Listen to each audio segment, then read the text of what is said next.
కడప జిల్లా ప్రొద్దుటూరులోని గౌతమ్ హైస్కూల్లో గురువారం ముందస్తు శ్రీకృష్ణాష్టమి వేడుకలు ఉత్సాహంగా నిర్వహించబడ్డాయి.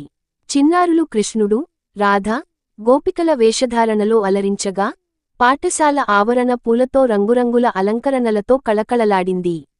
వేదికపై చిన్నారులు కోలాటాలు ఆడి, కృష్ణ లీలలను ప్రతిబింబించే పాటలకు నృత్యాలు చేసి అందరినీ ఆకట్టుకున్నారు.